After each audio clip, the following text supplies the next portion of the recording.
সেটা গভର୍ଣ୍ଣମେଣ୍ଟ ଉପରେ ନିର୍ଭର କରେ।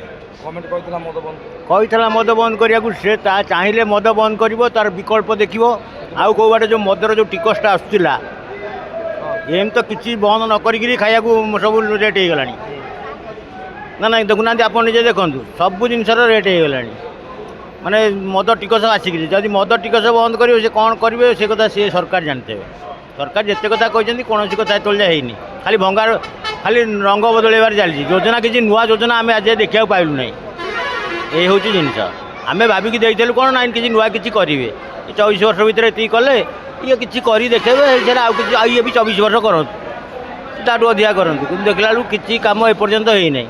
ଆଉ ମଦ କ'ଣ ବନ୍ଦ କରିବେ କେଜାଣି, ଭଗବାନ ଜାଣେ, କି ସରକାର ଜାଣନ୍ତି, ଆପଣମାନେ ଜାଣନ୍ତି। ତାହେଲେ ମଦ ବନ୍ଦ ହେଲା ବେଳେ ଲାଗୁନାହିଁ, ପାରିବେନି, ଇଏ ବନ୍ଦ କରିପାରିବେନି, କାରଣ ଆଉ କେଉଁଠୁ ଆଣି କିଛି ଜିନିଷ ଭରଣା କରିପାରିବେନି। ଇଏ ହେଉଛି ଜିନିଷ।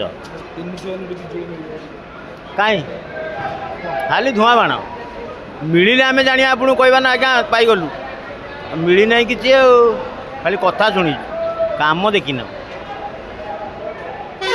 ଏ କଥା।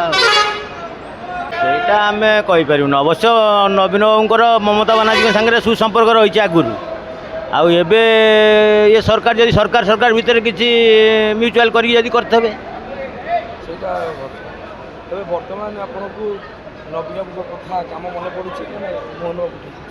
ନା କାମ ମନେ ପଡ଼ିବ ନା, ନିଶ୍ଚିନ୍ତ ମନେ ପଡ଼ୁଛି। ଆଉ ଯେପର୍ଯ୍ୟନ୍ତ ଇଏ କୌଣସି ନୂଆ ଯୋଜନା କରିକି ତା ଆଗକୁ ଯାଇନାହାନ୍ତି, ସେପର୍ଯ୍ୟନ୍ତ ଯାକେ ମନେ ପଡ଼ିବ।